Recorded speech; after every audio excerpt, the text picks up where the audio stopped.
तो मैंने क्लासिफिकेशन में आपको बताया था कि आप ऑर्गेनिक कंपाउंड जो भी है उसको आप 3 टाइप से क्लासिफाइड करते हो।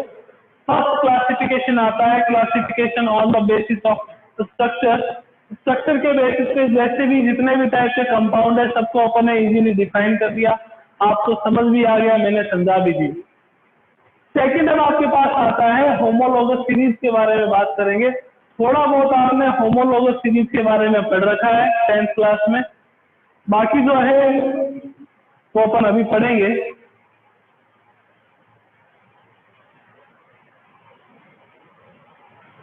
होमोलोगस सीरीज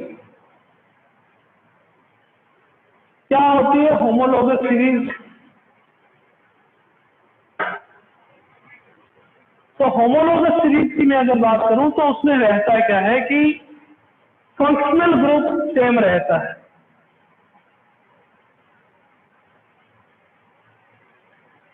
फंक्शनल ग्रुप जो है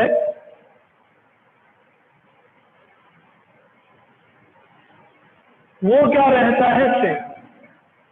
कि सर फंक्शनल ग्रुप क्या होता है? जो किसी भी ऑर्गेनिक कंपाउंड की प्रॉपर्टी डिसाइड करता है, प्रॉपर्टी के बारे में बताता है, उसको आप क्या कहते हो? फंक्शनल ग्रुप कहते हैं। तो होमोलोगस सीरीज में क्या रहेगा? फंक्शनल ग्रुप सेम रहेगा, डिफरेंस होगा हर एक सीरीज में CH2 और 14 मॉलिक्यूलर वेट।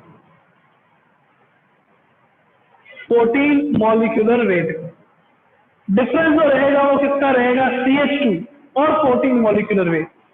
होमोलोगस सीरीज के हर एक मेंबर को आप कहते हो होमोलोग्यू। हर एक मेंबर को आप क्या कहते हो? होमोलोग्यू कहते हैं। तो होमोलोगस सीरीज क्या होती है? जिसमें फंक्शनल ग्रुप आपके पास सेम रहेंगे, डिफरेंस जो है ईच होमोलोग्यू के बीच में CH2 का और 14 मॉलिक्यूलर वेट का रहेगा। कि सर 14 मॉलिक्यूलर वेट कैसे? आपको पता है कार्बन का एटॉमिक वेट 12 होता है, हाइड्रोजन का 1 होता है, तो 2 का कितना हो गया? 2। तो 14 मॉलिक्यूलर वेट का क्या रहता है? डिफरेंस रहता है। जितने भी आपके पास होमोलोग्यू आते हैं किसी एक फंक्शनल ग्रुप के होमोलोगस सीरीज के, तो उसमें क्या रहता है? Physical property physical property different होती है। फिजिकल प्रॉपर्टी डिफरेंट, और जो केमिकल प्रॉपर्टी है वो क्या रहती है? सेम रहती है। जितने भी आपके पास होमोलोगी होते हैं उनकी फिजिकल प्रॉपर्टीज जो है वो डिफरेंट रहेगी और केमिकल प्रॉपर्टीज जो है वो क्या रहेगी? सेम रहेगी। तो होमोलोगस सीरीज जिसमें आपके पास सेम टाइप का फंक्शनल ग्रुप हो और उसके हर एक मेंबर के बीच में CH2 का डिफरेंस हो, उसको अपन क्या कहते हैं? Homologous series. ये सर एग्जाम्पल से बता दो, ज्यादा अच्छे से समझ आएगा। तो आइए देखते हैं एग्जाम्पल।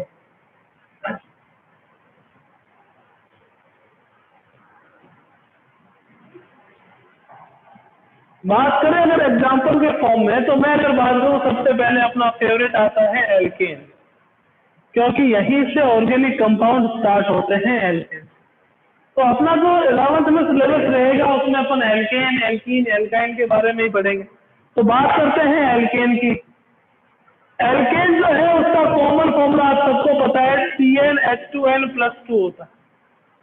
CnH2n+2 एन यहाँ पे आप क्या लेते हो कि आप 1 2 3 4 5 कुछ भी ले सकते हो। तो एन की वैल्यू अगर 1 रखें, इफ n=1 तो आपके पास क्या आएगा? CH4। n=2 आ गया तो C2H2 × 2 कितना हो गया? 4। 4 + 2 कितना हो गया? 6। यानी कि आपके पास क्या आ गया? CH3। n=2 आपके पास 3 हो गया। अगर इफ n=3 तो n=3 अगर होगा तो आपके पास फॉर्मूला क्या आ जाएगा कंपाउंड का? n=3 C3H2 × 3 कितने हो गए? 6। 6 + 2 कितने हो गए? 8। तो CH3 CH2 और क्या आ गया आपके पास? CH3। n=4 हो, n=4 हो तो आपके पास क्या आएगा? C4। n की वैल्यू 4 हो तो C4H2 × 4। 2 × 4 आपके पास कितने हो गए? 8+2 कितना हो गया आपके पास 10, तो CH3 CH2 CH2 CH3। तो ये क्या हो गया, एल्केन की होमोलॉगस सीरीज जिसमें फंक्शनल ग्रुप आपके पास क्या है, सेम। तो इसमें कहां से फंक्शनल ग्रुप, जो सिंगल बॉन्ड आता है यहाँ पे जिसको आप कहते हो एन, एल्केन, जैसे मीथेन, इथेन, प्रोपेन, ब्यूटेन, सब में एन आ रहा है, यानी कि सब क्या है, एल्केन। तो ये आपके पास क्या होगी, एल्केन की होमोलॉगस सीरीज, और इसके हर एक मेंबर को आप क्या कहोगे, होमोलॉगी। कि सर आपने एक बात बताई थी कि हर एक होमोलॉगी में CH2 का या 14 मॉलिक्यूलर वेट का डिफरेंस होता है, कैसे होता है ये बताइए। तो देखिएगा, मैं अगर CH4 की बात करूं तो इसका मॉलिक्यूलर वेट कितना आएगा, 12 + 4 16। मैं अगर CH3 की बात करूं तो कार्बन कितने हैं, 2 तो 24, हाइड्रोजन कितने हैं 6 तो 30। इन दोनों के बीच का डिफरेंस कितना आ गया आपके पास, 14। और नहीं तो मैंने कहा CH2 का, यहाँ पे कार्बन कितने 1, यहाँ पे कार्बन कितने 2, यहाँ पे हाइड्रोजन कितने 4, यहाँ पे हाइड्रोजन कितने 6।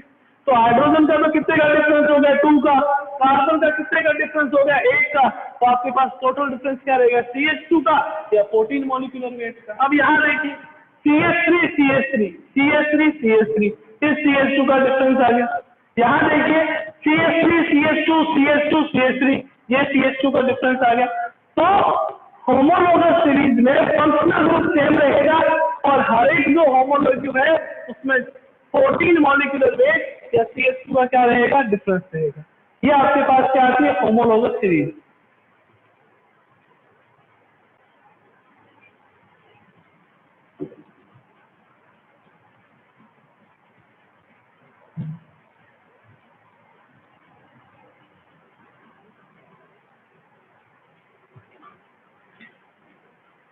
आइए अब आगे देखते हैं अपन कि कौन कौन से फंक्शनल ग्रुप है। जैसे आपको कह दिया कि भैया एसिड का होमोलॉगस सीरीज बनाइए, एल्डिहाइड का बनाइए, कीटोन का बनाइए, किसको एल्डिहाइड कहते हैं, किसको कीटोन कहते हैं, किसको हैलाइड्स कहते हैं। तो आइए देखते हैं। सीरियल नंबर,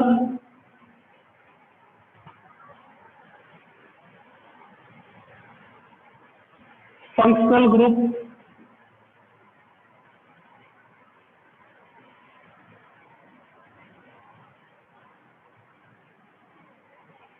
जनरल फॉर्मूला,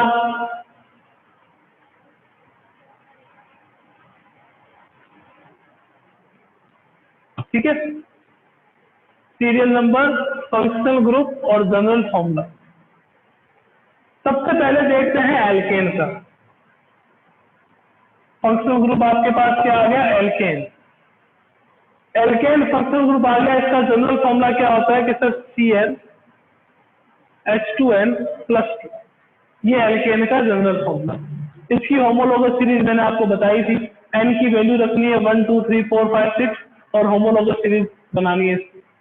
मैंने कहा सेकंड पे आपने कहा सर एल्कीन ले लीजिए। एल्कीन का फॉर्मूला CnH2n। एल्कीन जो है उसमें एक ध्यान रखिएगा बात कि double bond is present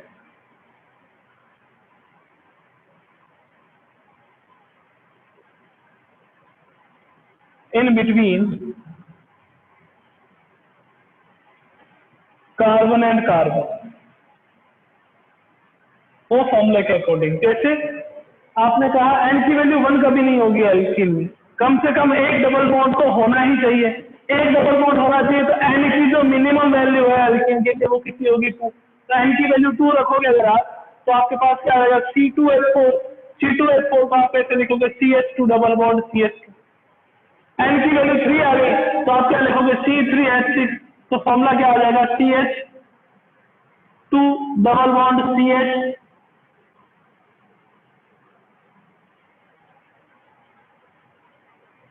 double bond CH single bond CH3। ये आपके पास आ गया। तो कम से कम एक डबल बॉन्ड हो तो उसको आप क्या कहोगे, एल्कीन कहोगे।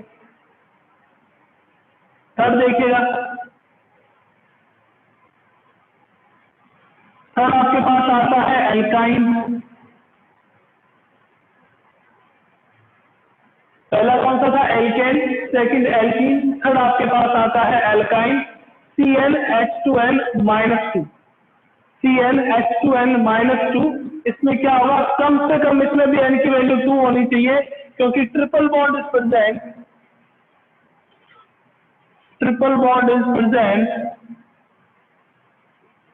इन बिटवीन कार्बन एंड कार्बन। कम से कम एक ट्रिपल बॉन्ड प्रेजेंट होगा तो वो आपके पास क्या होगा, एल्काइन। फोर्थ देखिएगा, alkyl halide. Alkyl halide, halide means आपके पास क्या होगा, हेलोजेंस हो गए, फ्लोरीन, क्लोरीन, ब्रोमीन, आयोडीन, ये क्या होते हैं आपके पास, हेलोजेंस होते हैं।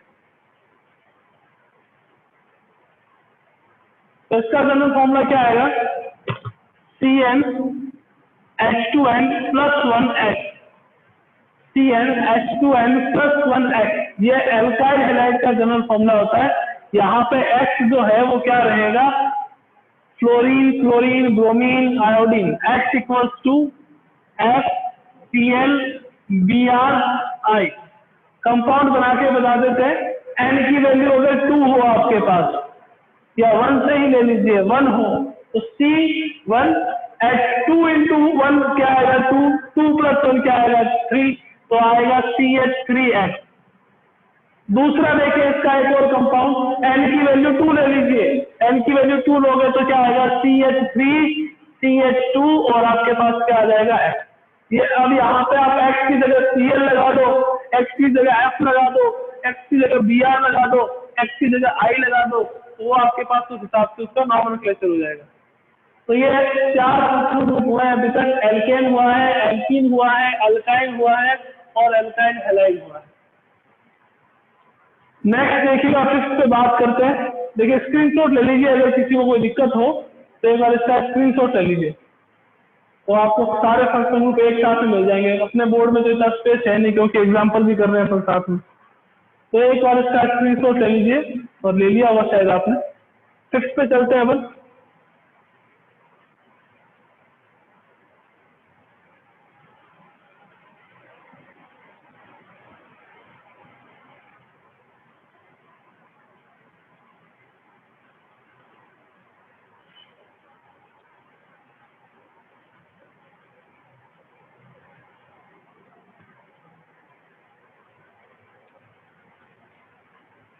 फोर्थ आपके पास आता है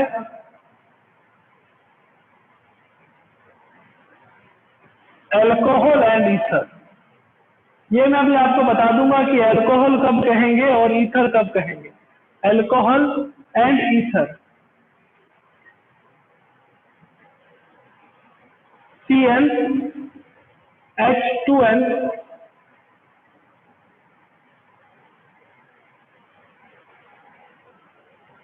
+2O,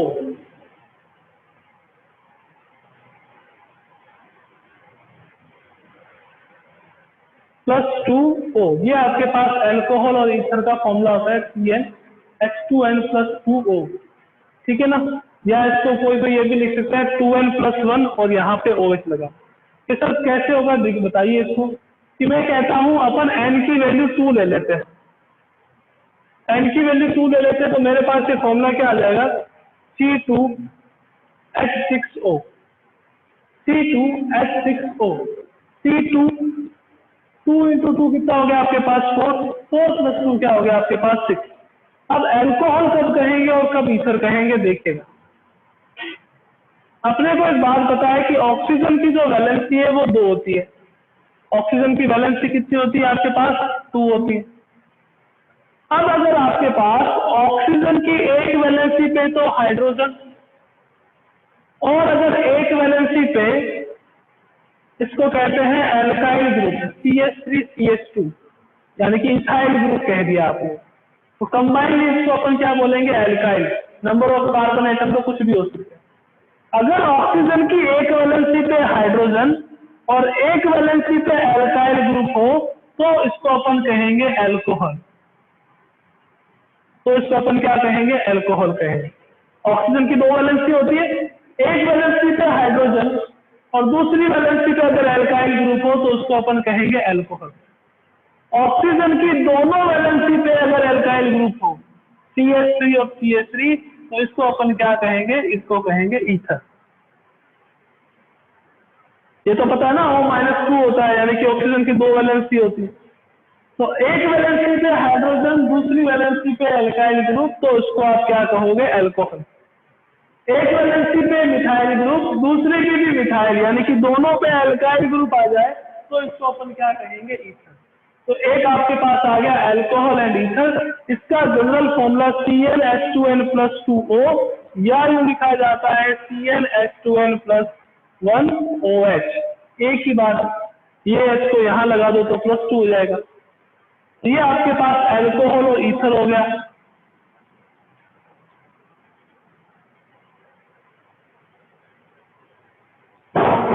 नेक्स्ट आपके पास आता है aldehyde and ketone. Aldehyde and ketone, ये भी आपके पास फंक्शनल ग्रुप है, ये भी आपके पास फंक्शनल ग्रुप है। एल्केन, एल्कीन, एल्काइन वो भी फंक्शनल ग्रुप है। एल्काइल हैलाइड भी फंक्शनल ग्रुप था। एल्डिहाइड और कीटोन की मैं अगर बात करूं तो उसका देखिएगा फॉर्मूला क्या होता है,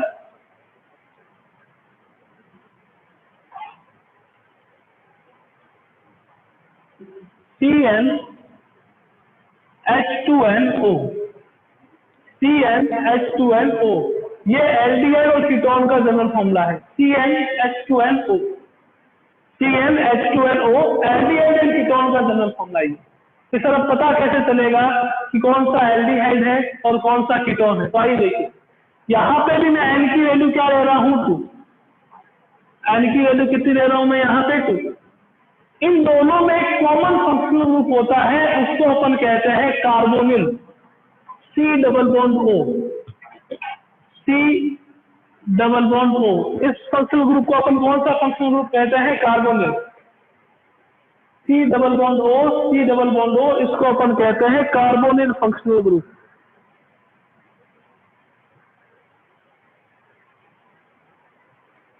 जो 2 मिनट होते हैं ना, थोड़ा आपको शायद साइड वाला दिख नहीं रहा है। ये जो फंक्शनल ग्रुप है, इस फंक्शनल ग्रुप को आप क्या कहते हो, कार्बोनिल। कार्बोनिल फंक्शनल ग्रुप की में कार्बन की दोनों वैलेंसी यहाँ फ्री और दोनों वैलेंसी यहाँ फ्री।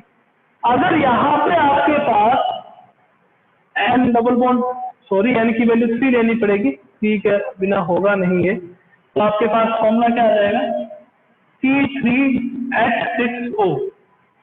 यहाँ पे आपके पास हाइड्रोजन और यहाँ पे आपके पास अगर एल्काइल ग्रुप आ जाए तो इसको अपन कहेंगे एल्डिहाइड।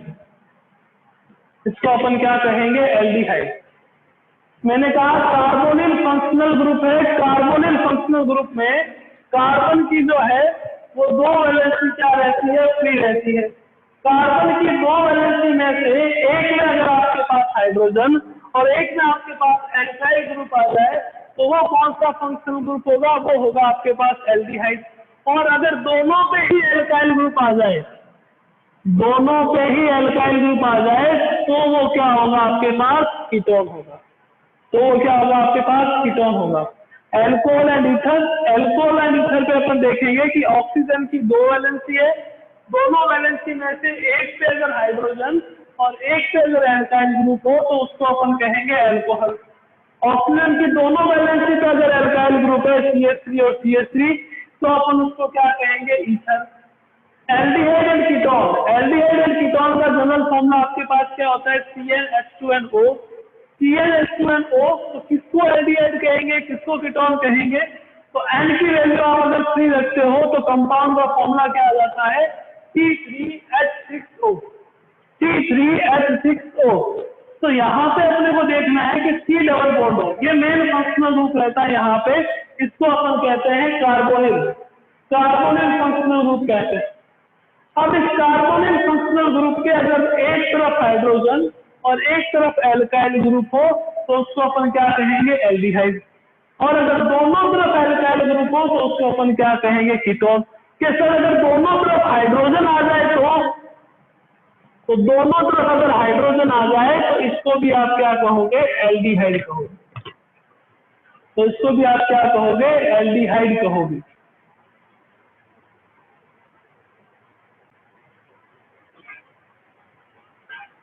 ध्यान रखिएगा, ईथर किसको कहते हैं भैया, कार्बन की वैलेंसी को डिस्टर्ब नहीं करेंगे ना, कार्बन की वैलेंसी कितनी रहती है 4।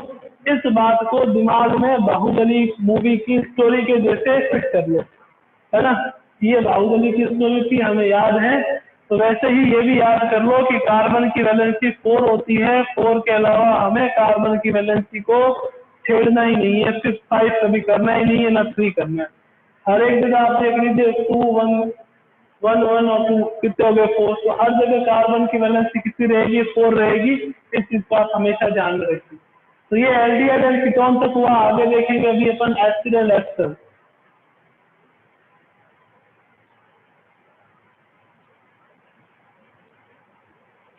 स्क्रीनशॉट ले लिया होगा, नहीं लिया तो मैं दोबारा लिख देता हूँ, आप स्क्रीनशॉट ले लीजिए ताकि आपके पास एक बार फंक्शनल ग्रुप की डिटेलिंग हो सारी, कि कौन से फंक्शनल ग्रुप का क्या कॉमन फॉर्मूला होता है।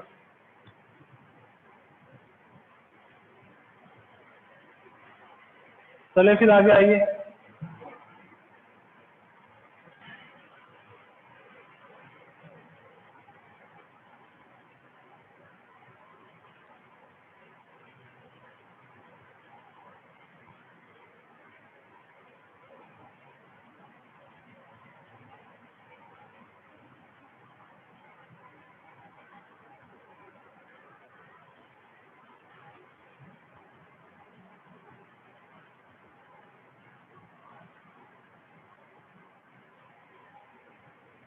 नेक्स्ट देखिएगा 6 नंबर पे, 6 है सॉरी 7 नंबर, 7 नंबर पे functional group acid and ester. Acid and आपके पास क्या आ गया, एस्टर आ गया। एसिड और एस्टर जो है इनका जनरल फॉर्मूला आपके पास रहेगा CnH2nO2। CnH2nO2 ये इनका जनरल फॉर्मूला होगा, CnH2nO2। ध्यान रखिएगा कि सर कब एसिड होगा और कब एस्टर होगा। आइए देखिए, एन की वैल्यू अपन 3 ले लेते हैं, मिनिमम 3 के बिना बात ही नहीं होगी यहाँ पे। 3 लोगे एन की वैल्यू तो आपके पास क्या आ जाएगा, C3H6O2। C3H6O2 ये आपके पास जनरल फॉर्मूला आ गया। एसिड का कह दो चाहे एस्टर का कह दो। तो सर पता कैसे चलेगा कौन सा एसिड है कौन सा एस्टर है? तो यहाँ पे ये ग्रुप, इस ग्रुप का ध्यान रखिए, दोनों में ही ये ग्रुप कॉमन रहता है। चाहे एसिड ले लीजिए चाहे आप एस्टर ले लीजिए, दोनों में ये ग्रुप जो है वो कॉमन रहता है। यहाँ ऑक्सीजन की एक वैलेंसी फ्री, यहाँ कार्बन की एक वैलेंसी। एक वैलेंसी किसकी फ्री, ऑक्सीजन की, और एक वैलेंसी किसकी फ्री, कार्बन की। ऑक्सीजन की वैलेंसी पे ही डिपेंड करेगा कि कौन सा एसिड होगा कौन सा एस्टर होगा। यहाँ पे तो आपके पास एल्काइल ग्रुप ही आना है। कार्बन की वैलेंसी पे हमेशा आपके पास क्या आएगा, एल्काइल ग्रुप ही आएगा। अब वो डिपेंड करेगा कि भैया ऑक्सीजन पे क्या जुड़ा हुआ है। अगर ऑक्सीजन पे हाइड्रोजन जुड़ा हुआ है, H6 से 3 to 5 और 1 कितने हो गए 6, ऑक्सीजन पे अगर हाइड्रोजन जुड़ा हुआ है तो ये आपके पास क्या हो जाएगा, एसिड। और अगर दोनों पे ही हाइड्रोजन आ जाए HCOOH, तो आपको पता होगा ये फॉर्मिक एसिड है, ये भी आपके पास क्या होगा, एसिड।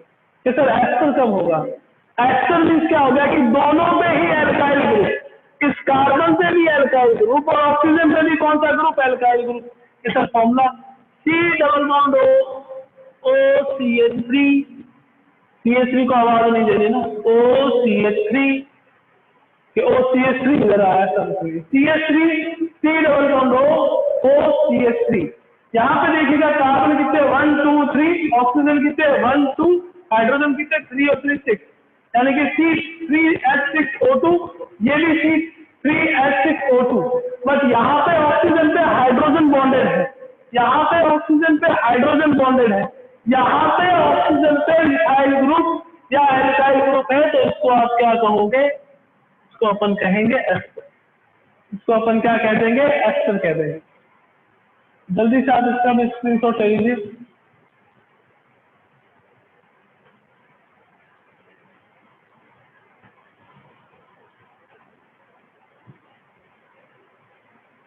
ये 7 फंक्शनल ग्रुप हो गए, अभी थोड़े बहुत और हैं, 1-2 और हैं तो देखेंगे अभी।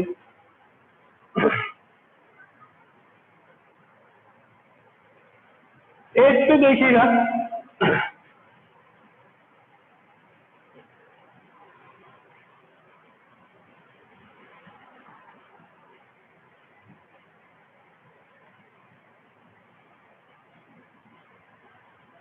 साइनाइड एंड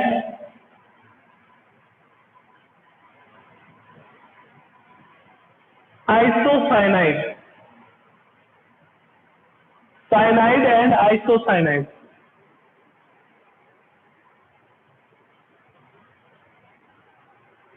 देखिए इसका कॉमन फॉर्मूला CnH2n-1n, ये नाइट्रोजन, CnH2n-1n, ये साइनाइड और आइसोसाइनाइड का कॉमन फॉर्मूला होता है। कि सर पता कैसे चलेगा, चलो n की वैल्यू अपन 2 ले लेते हैं। n की वैल्यू 2 लोगे तो आपके पास क्या आ जाएगा, C2, 2 इंटू 2 कितने हो गए 4, 4 माइनस 1 कितना हो गया आपके पास 3, C2, 2 इंटू 2 कितने हो गए 4, 4 माइनस 1 कितना हो गया 3, तो C2H3 एंड अब साइनाइड कब होगा और आइसोसाइनाइड कब होगा, तो देखिएगा अगर आप ऐसे लिखोगे CH3CN, 2 carbon 3 hydrogen 1 nitrogen, carbon कितने हैं 2, 1 और 1 कितने हो गए 2, हाइड्रोजन कितने हैं 3 एंड CH3CN, तो ये आपके पास होगा cyanide. Sir isocyanide CH3NC, N पहले आ गया C बाद में आ गया, तो इसको अपन क्या कहेंगे, isocyanide.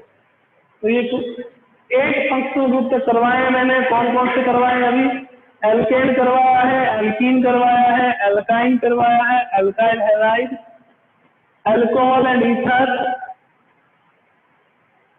Aldehyde and ketone, acid and ester, cyanide and isocyanide, सबके मैंने कॉमन फॉर्मूले आपको बता दिए हैं। अगर किसी की भी होमोलोगस सीरीज आपको पूछे तो आपको यहाँ पे n की वैल्यू वेरी करनी है, 1 2 3 4 5, आप किसी भी कंपाउंड की होमोलोगस सीरीज निकाल सकते हो, ठीक है ना।